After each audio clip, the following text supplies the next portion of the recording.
ఈరోజు వైసీపీ నాయకులు కానివ్వండి, వైసీపీ అభిమానులు కానివ్వండి, ప్రతి ఒక్కరూ కూడా పూటకో వేషం గంటకో మాట అంటూ పదే పదే పవన్ కళ్యాణ్ గారిని విమర్శించిన మాట ఈరోజు ముక్కును వేలేసుకుంటున్నారు. వాళ్ళే ఎవరైతే విమర్శించారో వాళ్ళే ఈరోజు ముక్కును వేలేసుకుంటున్న పరిస్థితి. ఎందుకంటే ఎన్డీటీవీ రిపోర్ట్లో స్పష్టంగా సిట్టి విచారణలో కూడా జంతు కొవ్వు లేదని ఎక్కడా కూడా చెప్పలేదు. లెస్ ఫ్యాక్ట్, ఖచ్చితంగా లెస్ ఫ్యాక్ట్ ఉంది. అసలు నెయ్యి లేనప్పుడు నెయ్యే పూర్తిగా కల్తీ చేశారు. ఆ నెయ్యి అనే మాట కూడా మనం వాడే పరిస్థితి లేదు ఇక్కడ. అదేవిధంగా జగన్మోహన్ రెడ్డి గారి ప్రభుత్వంలో మనం అందరం కూడా దేవుడి దగ్గరికి మనం వెళ్తాం.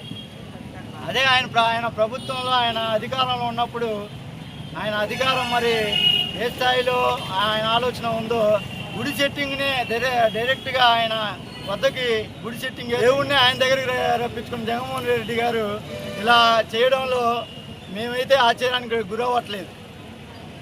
అలానే లడ్డూ కల్తీ గురించి, ఇదే లడ్డూ కల్తీ అయిన లడ్డూల్ని అయోధ్య రామ మందిరానికి కూడా పంపించి ప్రపంచవ్యాప్తంగా ఉన్న హిందువుల మనోభావాల్ని జగన్మోహన్ రెడ్డి గారు మంటగలిపారు. వాళ్ళందరికీ కూడా బహిరంగంగా జగన్మోహన్ రెడ్డి గారు క్షమాపణలు చెప్పాలని జనసేన పార్టీ తరఫున డిమాండ్ చేస్తూ ఉన్నాం.